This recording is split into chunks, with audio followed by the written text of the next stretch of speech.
Gulags waxa uu dhisnaa wax ka badan 30 sano. Muddadaas gaaban waxaa ku dhimatay tiro badan oo dad ah. Naxariis iyo raaxo waa wax laga fogeeyey gudaha goobtan. Qubuurta iyo meydadka ayaa meel walba buux dhaafiyey. Rag iyo dumar, macallin iyo arday, dhakhtar iyo ganacsade ma la kala saari jirin. Oo halkan ayaa hooy u ahayd. Dhammaantood waxaa la marsiin jiray ciqaab ay badankooda la geeriyoodeen. Waa marka ay ka soo horjeestaan keligii taliyii xilligaa joogay, Joseph Stalin. Dabcan waxaa laga yaabaa inaad garatay. Magaciisa ayaa caddeen u ah waxyaabaha lagala kulmi karo. Daawadayaal, soo dhowaada mar kale iyo muuqaal xiiso badan leh.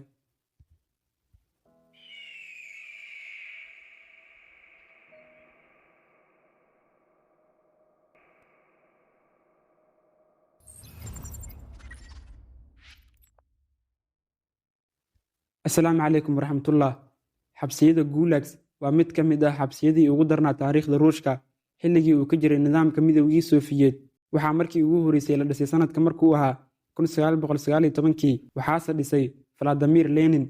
Sanadka markuu ahaa 1922 waxaa geeriyooday hogaamiyaha Soofiyeedka ee Vladimir Lenin, isla ninkii asaasay xabsigan. Waxaa intaa kadib maamulka isku bedelay 2 nin oo wuxuush ah oo kala daran. Mid uu ka geeriyooday kama uusan degi lahayn xilka haddii uu sii noolaan lahaa. Midna waxa uu doondoonayay inuu kala wareego xilka weliba isagoo nool. Si kasta ha ahaatee, waxaa maamulka ka degay Lenin ama Vladimir Lenin, waxaana ku fadhiistay kursiga Joseph Stalin, ahna mid ka daran.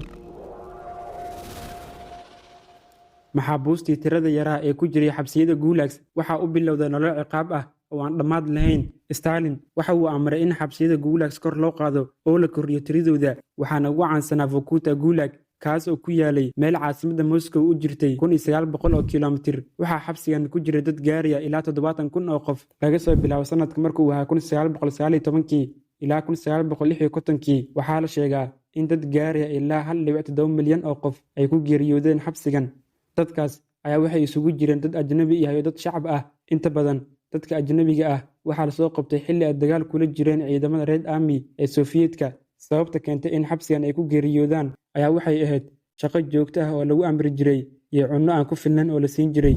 Waxaa maxbuusta lagu amri jiray inay u shaqeeyaan si aan kala joogsi lahayn. Subaxa hore waxaa la kicin jiray aroorta, iyada oo qofkii diida inuu kaco si toos ah u jiifanayo. Waxaa lagu amri jiray in ragga iyo dumarka ay kala dheeraadaan, iyada oo la diidanaa in carruur ay ku dhalaan gudaha xabsiga. Ciddii ku dhashaana waa laga qaadi jiray ubadka, dib dambena looma siin jirin. Mid ka mid ah maxbuustii ku jirtay xabsigan ayaa carruur ku dhashay gudaha xabsigan, iyada oo diidan in cunugeeda uu ka lumo. Kadib marka laga qaado ayaa waxay calaamad yar ugu samaysay ishiisa, si marka ay ka soo baxdo xabsiga ay u aqoonsato cunugeeda.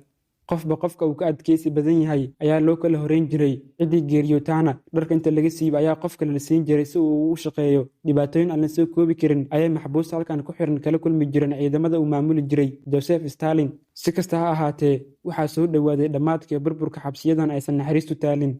Sanadka markuu ahaa 1953 waxaa qadka ka baxay oo geeriyooday hogaamiyihii arxanka darnaa ee Joseph Stalin. Intaa kadib waxaa bilowday burburka xabsiyada Gulags, iyadoo ay maxbuustii ku xirnaa meeshaas ay ka faa'iidaysteen dhimashadii Joseph Stalin. Dadka qaar ayaa waxay xabsiyadan ugu yeeraan shaqadii dhimashada ama shaqeey ilaa aad ka dhimato.